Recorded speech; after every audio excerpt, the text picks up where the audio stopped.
Halo,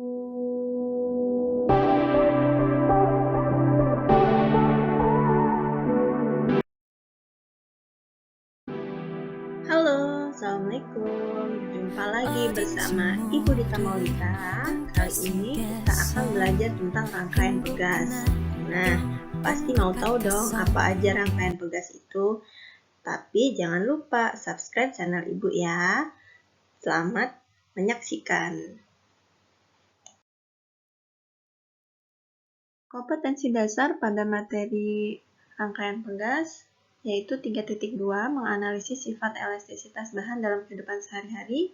Kemudian 4.3 melakukan percobaan tentang sifat elastisitas suatu bahan. Berikut presentasi hasil percobaan dan pemanfaatannya. Yuk kita ke tujuan. Tujuan pembelajaran. Tujuan pembelajarannya, peserta didik diharapkan setelah kegiatan pembelajaran pada materi ini, peserta didik diharapkan dapat 1. Menjelaskan dengan kata-kata sendiri tentang karakteristik pegas. 2. Menganalisis rangkaian pegas. Nah, perhatikan gambar berikut ini ya. Nah, di sini ada gambar shock breaker yang biasa kalian lihat atau kalian jumpai pada bagian belakang kendaraan bermotor. Nah, itu yang bagian kuning itu adalah shock breaker. Nah, coba kalian diskusikan apa sih manfaat shock breaker. Terus saat kalian mengendarai kendaraan bermotor, kemudian melewati jalan yang sedikit bergelombang, apa yang akan kalian rasakan? Coba bayangkan jika tidak ada shock breaker, apa yang akan terjadi? Nah, kalau gambar yang selanjutnya ini adalah gambar kasur spring bed, di mana kasur spring bed itu terdapat pegas. Nah, coba perhatikan pegasnya dirangkai seperti apa. Coba Ibu tanya, kalau misalnya pegasnya itu dirangkainya tidak seperti itu, bagaimana? Apa kira-kira yang akan kalian rasakan? Nah, keuntungan apa sih? Kenapa spring bed dipasang pegas? Apa bedanya dengan kasur kapuk yang biasa? Silahkan kalian diskusikan bersama teman-teman kalian. Nah, sekarang gambar yang berikutnya. Gambar yang pertama itu adalah gambar ayunan pada bayi ya. Ayunan bayi yang biasa ada di rumah. Nah, itu dipasang dengan apa? Pegas. Ya, betul. Apa sih fungsi pegas untuk ayunan bayi tersebut? Nah, kemudian coba ke gambar yang sebelahnya. Itu ada gambar trampolin ya. Pasti kalian sudah pernah memainkan trampolin ya. Nah, apa sih yang kalian rasakan ketika kalian berlompat-lompat di atas trampolin? Apakah kalian bisa melambung dengan tinggi? Nah, kira-kira kenapa?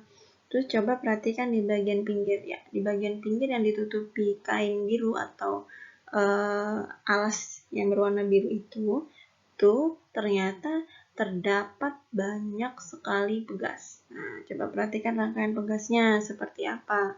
Apakah seri? Apakah paralel? Silahkan diskusikan bersama kelompok kalian masing-masing ya, terkait gambar-gambar yang sudah Ibu sajikan. Nah, silahkan Ibu beri kalian kesempatan untuk berdiskusi tentang gambar yang baru saja kalian saksikan. Ya, diskusikan berdasarkan gambar tersebut, bagaimanakah rangkaian pegas-pegasnya? Apakah seri atau paralel?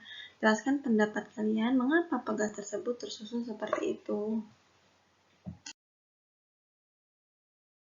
Nah, pada pertemuan sebelumnya kita sudah belajar tentang hukum Hooke ya. Jadi untuk mengingat kembali, nanti kita akan memasukkan hasil K, koefisien pegasnya, ke dalam hukum Hooke gitu. Jadi F sama dengan min K kali delta L, dengan F sama dengan gaya, delta L adalah pertambahan panjang dan K adalah konstanta pegas. Gitu. Jadi nanti K itu adalah hasil perhitungan apakah paralel, apakah seri rangkaian pegasnya.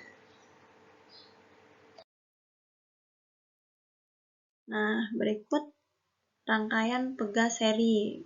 Rangkaian pegas seri tersusun seperti pada gambar berikutnya. Jadi ujung satu pegas terhubung dengan ujung pegas lainnya. Jadi rumusnya 1 per K seri sama dengan 1 per K1 ditambah 1 per K2 ditambah 1 per K3 dan seterusnya ya. Nah, kalau yang ini rangkaian paralel. Nah, rangkaian pegas bersifat paralel, bedakan dengan yang tadi ya. Kalau yang ini pegasnya dijejer, nah, sebelah-sebelahan. Jadi bagian ujungnya semua bertemu dengan beban, yang ujungnya lagi ketemu dengan bagian atas atau atap atau statif gitu. Nah, rangkaian paralel berfungsi untuk menghasilkan nilai konstanta yang lebih besar, sehingga pertambahan panjang yang akan dihasilkan pada sistem pegas akan lebih kecil, jadi tidak terlalu molor gitu ya. Jadi ada fungsinya masing-masing, kenapa paralel, kenapa seri gitu. Kemudian besar konstanta pegas pengganti untuk rangkaian paralel adalah Kp sama dengan K1 ditambah K2 ditambah K3 dan seterusnya. Nah, kalau yang ini adalah gabungan rangkaian seri dan paralel. Coba perhatikan, yang bagian atas yang 3 pegas itu rangkaiannya seri paralel. Iya, betul sekali, rangkaiannya paralel. Kemudian diserikan dengan rangkaian pegas yang berikutnya. Nah, satu pegas yang keempat itu, dia bersifat seri dengan pegas yang K1, K2, K3. Gitu. Sekarang kita mulai masuk ke contoh soal ya. Di sini terdapat pegas, seperti pada gambar yang sebelumnya ya. Terdapat 4 pegas identik. Nah, identik itu berarti nilai K-nya atau konstantanya sama. Kemudian nilainya sebesar 1600 Newton per meter. Nah, disusun seperti gambar. Beban W yang digantung mengakibatkan sistem pegas bertambah panjang. Keseluruhannya sebesar 5 cm. Nah, berapa beban W yang digunakan pada pegas tersebut? Pembahasan soal. Nah, pembahasan soalnya yang tadi kan K1, K2, K3 itu disusun paralel. Nah, berarti langsung dijumlah. 1600 ditambah 1600 ditambah 1600. Jadinya 4800 Newton per meter. Nah, kemudian dengan pegas yang 4, ya itu akhirnya total pegas yang 1, 2, 3 tadi ternyata seri dengan K4. Jadi 1 per K seri sama dengan 1 per 4800 ditambah 1 per 1600. Jadinya K serinya 1200 Newton per meter.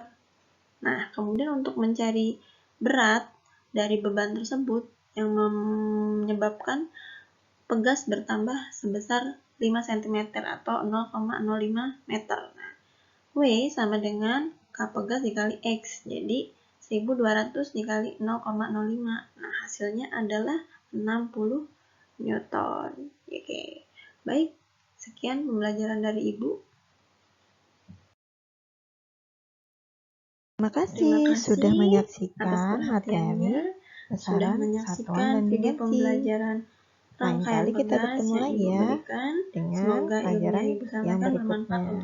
Ibu Dita pamit dulu. Assalamualaikum. Sukses selalu untuk kita semua anak-anakku. Selamat belajar.